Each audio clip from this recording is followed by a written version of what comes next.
भारत माता की।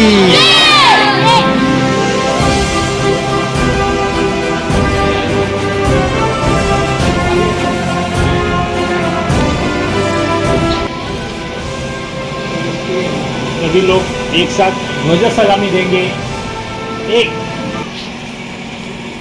सभी लोग एक साथ राष्ट्रगीत शुरू करेंगे। शुरू कर। जन गण मन अधिनायक जय हे भारत भाग्य विधाता।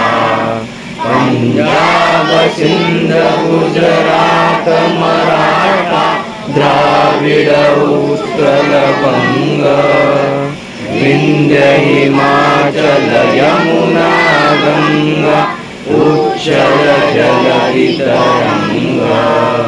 तव शुभ नामे जागे तव शुभ आशीष मागे। गाये तव जय गाथा जन गण मंगलदायक जय हे भारत भाग्य विधाता। जय हे जय हे जय हे जय जय जय जय हे। भारत माता की जय। भारत माता की जय। वंदे मातरम वंदे मातरम। भारत माता की जय।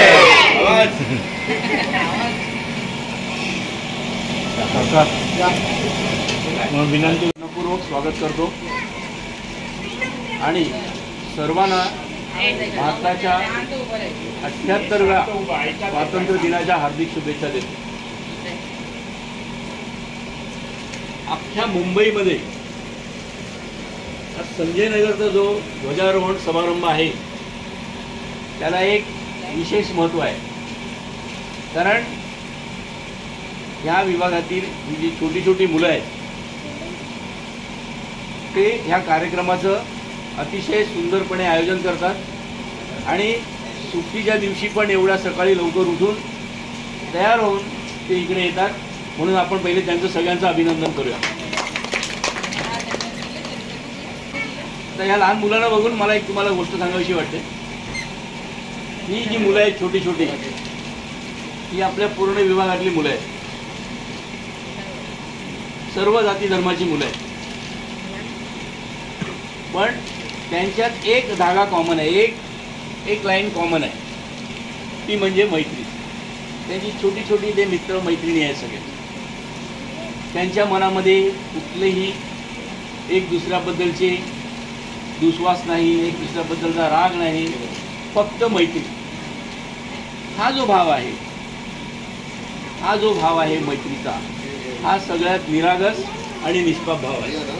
तो आपण मोठ्या लोकांनी पण मनात जपला तर मला वाटतं आपल्या सगळ्यांच्या ह्याच्यामधलं जे काय वातावरण आहे ते सगळ्यात छान आणि आनंदाचं होईल।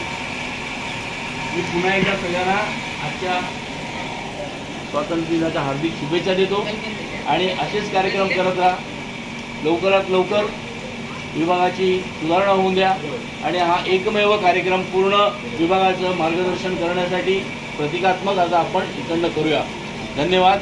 जय हिंद, जय महाराष्ट्र।